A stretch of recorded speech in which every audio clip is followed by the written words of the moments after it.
Hey, welcome to my top 10 fantasy football players of 2019. Number one, let's jump right into it with Ezekiel Elliott. A lot of people won't have him as their number one. Most people will throw in Saquon Barkley, but I think Ezekiel Elliott is by far ahead of everybody else.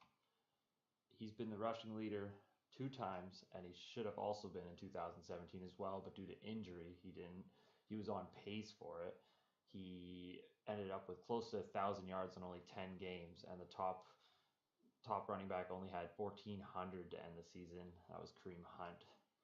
His receptions keep rising every single year. That's more points for you on PPR if you're playing PPR. It just adds to his value every single year.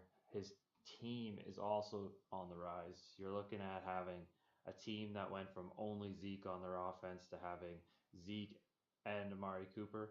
Amari Cooper opens up the entire field and leaves Zeke way more open and has way more time to run the ball. Number two, Alvin Kamara. Uh, he's a bit controversial to be number two. A lot of people are going to again say, Saquon Barkley, what are you doing? I just have a really good feeling about Alvin Kamara. It's his third year coming into the season. He's on one of the top offenses in the league. Ingram's gone. Ingram's been stealing yards from him forever. And I know you're going to say, what about Latavius Murray? I don't see Latavius Murray being the same as Ingram. I think he's injury prone and he's old. Alvin Kamara is young and definitely the face of this team at running back. He's a reception machine, so if you're playing PPR, you know that Alvin Kamara is going to bring home those extra points week in, week out. Number three, Saquon Barkley, the guy you've probably been waiting for him to be number one, but I don't know. I don't think he's close to being number one, but he's definitely a good player. He's the clear number one target on the Giants, but they're a horrible team. No offense to the Giants. The number one target doesn't mean much when you got Eli Manning throwing to you. For PPR, obviously you're going to get a lot of points, but like I said, being the number one target, there's no one else there. Sure, they signed Golden Tate, but he's going to get double teamed. He's going to get triple teamed because they know the ball is going to have to go to somebody, and it's going to be Saquon Barkley. Uh, the thing he has done is he's shown he can perform on that team. Last year, they were no better than they are now. They did lose Odell Beckham, obviously. They tried to replace him with Golden Tate, but we know Saquon Barkley can do what he's been doing last year without the offense around him. Number four, the one you guys all won't have on your list at all, Le'Veon Bell. I think this guy is way better than anybody thinks. They're forgetting what he used to be. He's in the exact same situation as Barkley. You're saying he's on a lousy team. He's not going to be as good as he used to be. What makes you say that? I don't understand it. People forget what he's done before. He's way underpriced in the value. He's a pass catching running back. He's PPR value right there, and he's healthy as he's ever been. He's had a whole year to rest. He's got something to prove. He's going to show that he's the most valuable running back in the league. And I think at the same time, the Jets team is underrated. They're on the rise as well. They had a rookie quarterback last year. It's his second year. He's going to be on the uprise. They've got an offense that's better now. They've got Robbie Anderson to take some of the pressure off Le'Veon Bell. And yeah, I think there's a lot that's going to happen with this team, and they're going to keep getting better every single year. Number five, Christian McCaffrey. This guy has had a lot of worries when he first came into the league. People are like, can he be a workhorse? Can he do this? But he's proven that.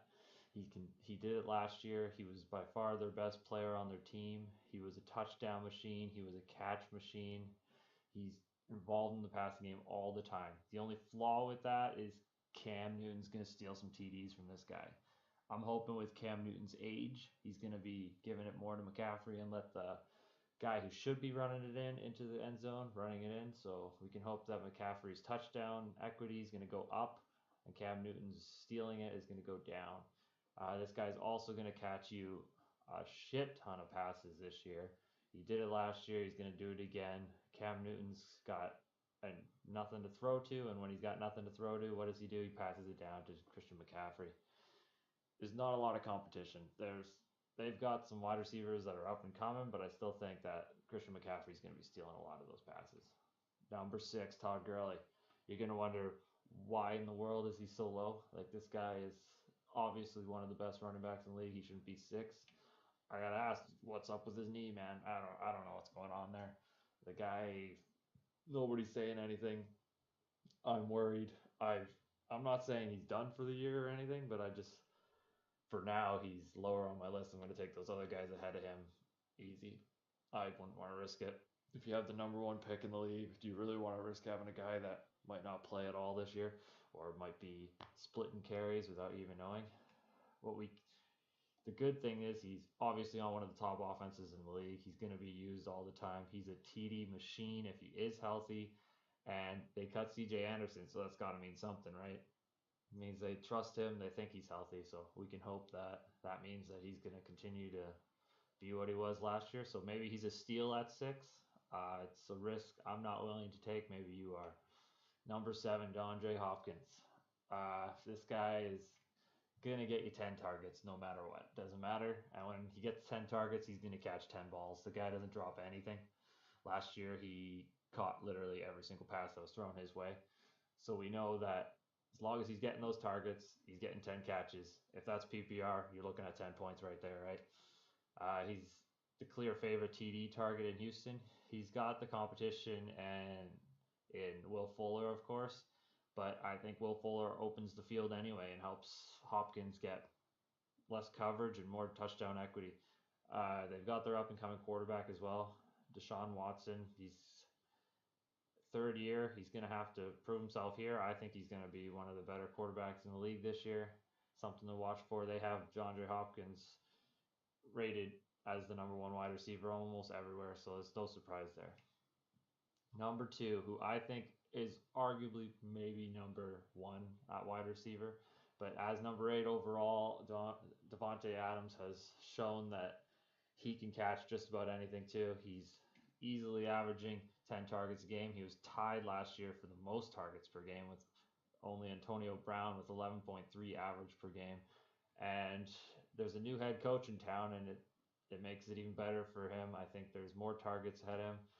All I have to say for quarterbacks, Aaron Rodgers, you guys know what that means. He's going to be a benefit and a half for Davante Adams. And to top it all off, Randall Cobb is gone. There goes a whole bunch of targets that are open on the field. Obviously, a bunch of them are going to go to the new guys on the plate, but I think that's even more for Davante Adams as well. Number 9, Michael Thomas.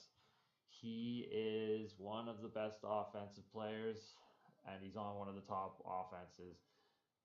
The only downside to him is he's not going to get as many targets as those two guys I said first, but he's very close there. He was averaging 9.3, I believe, last year.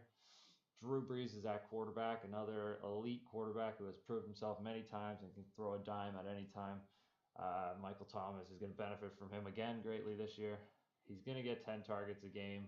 I don't know if he'll catch every single one. He's usually pretty good, but he has an off game here or there. Number 10, Melvin Gordon. This guy, I have a hard time throwing him at number 10. Number 10 was probably the hardest slot to fill. Uh, he's highly ranked on a lot of people's things, a lot of people's brackets, and they all think that he's going to be one of the top running backs.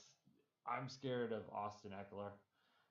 Uh, I don't know. That guy just seems like he's going to be stealing targets from Melvin Gordon. But that being said, in the past couple of years, his targets is on a steady increase. His offense is highly underrated. People do not appreciate Philip Rivers at all. That offense could be explosive this year. They could even steal that division if Kansas City keeps having the problems that they're having. I think Melvin Gordon could be one of the top running backs, but I leave him at number 10 because he's more of a question for me than any one of the other guys. Thanks for watching, and I'll have another video up soon showing the top 10 running backs in the league.